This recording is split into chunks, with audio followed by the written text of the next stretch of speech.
ท่านเคยคิดบ่ว่าห้องเฮียนที่พื้นแตกผนังที่มนหมองและเพดานเปเพจะส่งผลกระทบแนวใดต่อความฝันของเด็กน้อย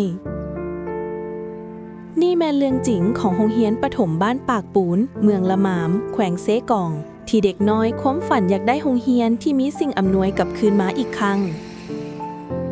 ในปี 2010 รัฐบาลญี่ปุ่นได้มอบโรงเรียนแห่งนี้ให้กับชุมชนบ้านปากปูนด้วยความหวังว่าจะเป็นบอนให้ความรู้แก่เด็กน้อยตลอด 15 ปีโรงเรียนแห่งนี้ได้หล่อหลอมอนาคตของเด็กน้อยนับบ่ถ้วนแต่เวลาได้ทดสอบความทนทานของอาคารพื้นห้องเรียนที่ปูด้วยซีมังแตกหักออกเป็นแผ่นๆสีผนังกลายเป็นคราบด่างดำมนหมองเพดานบางจุดเปเพสภาพเหล่านี้บ่เพียงแต่เป็นอันตรายเท่านั้นแต่ยังเฮ็ดให้น้องนักเรียนสูญเสียความกระตือรือร้นที่จะมาเรียนแต่ในปี 2025 ความหวังได้กลับคืนมาด้วยการเห็นได้ความสำคัญของการศึกษาบริษัทราชลาวบริการจำกัดและบริษัทเซกองซีพาวเวอร์จำกัดได้ยื่นมือเข้ามาให้การช่วยเหลือทั้งสองบริษัทได้สมทบกับห้องการศึกษาธิการและกีฬาเมืองละมามเพื่อฟื้นฟูโรงเรียนให้มีสภาพเหมาะสมกับการซิดสอนของครูและการทำเรียนของน้องนักเรียนการช่วยเหลือครั้งนี้มีมูลค่า216 ล้านกีบประกอบด้วยการซ่อมแปลงอาคารพื้นที่แตกหักได้ถูกปูใหม่ผนังมนหมองกลายเป็นสีสดใสเพดานเปเพได้ถูกซ่อมแปลงให้มั่นคงปลอดภัยการก่อสร้างสถานที่จัดกิจกรรมพร้อมอุปกรณ์เพื่อให้น้องนักเรียนได้พัฒนาทักษะอย่างรอบด้านการติดตั้งระบบไฟฟ้าและไฟแสงสว่างเฮ็ดให้การเรียนการสอนมีประสิทธิภาพหลายขึ้นอุปกรณ์การเรียนการสอนสำหรับครูอาจารย์และนักเรียนและถึงการศึกษาสำหรับนักเรียนที่ต้องการความช่วยเหลือในวันที่ 12 ธันวาคม ปี 2025 ความหวังได้กลายเป็นจริงพิธีมอบรับโรงเรียนที่ซ่อมแปลงแล้วได้จัดขึ้นอย่างสมเกียรติ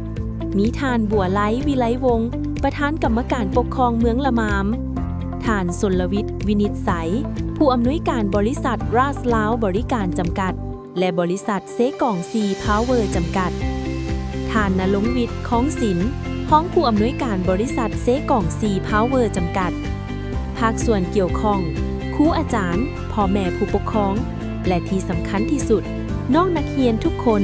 บรรยากาศในวันดังกล่าวเต็มไปด้วยความสุขและความกตัญญูน้องนักเรียนมีใบหน้ายิ้มแย้มแจ่มใสเมื่อได้เห็นห้องเรียนใหม่ครูอาจารย์ก็มีความประทับใจพ่อแม่ผู้ปกครองก็ขอบใจจากใจจริงโครงการนี้มีความหมายหลายกว่าการซ่อมแปลงอาคารมันเป็นการแสดงให้เห็นถึงความรับผิดชอบต่อสังคมของภาคเอกชนที่ความสำเร็จทางธุรกิจสามารถไปเคียงคู่กับการสร้างคุณประโยชน์ให้ชุมชน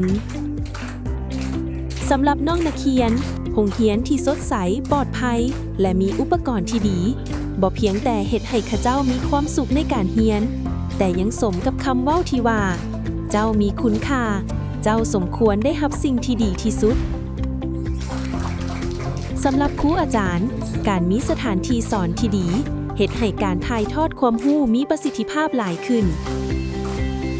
ส่วนชุมชนโรงเรียนที่ดีแม่นสัญลักษณ์ของความก้าวหน้าเป็นบอนที่พ่อแม่ผู้ปกครองสามารถส่งลูกมาด้วยความมั่นใจความสำเร็จของโครงการนี้เป็นตัวอย่างที่ดีของการร่วมมือระหว่างภาครัฐและภาคเอกชนมันแสดงให้เห็นว่าเมื่อทุกภาคส่วนเห็นความสำคัญของการศึกษาและพร้อมใจกันร่วมมือความเป็นไปบ่ได้ก็สามารถกลายเป็นจริงการลงทุนในการศึกษาบ่แม่นค่าใช้จ่ายที่สูญเปล่าแต่แม่นการลงทุนที่จะให้ผลตอบแทนในระยะยาวเด็กน้อยที่ได้รับการศึกษาที่ดีมื้อนี้จะเป็นกำลังสำคัญในการพัฒนาประเทศชาติในอนาคต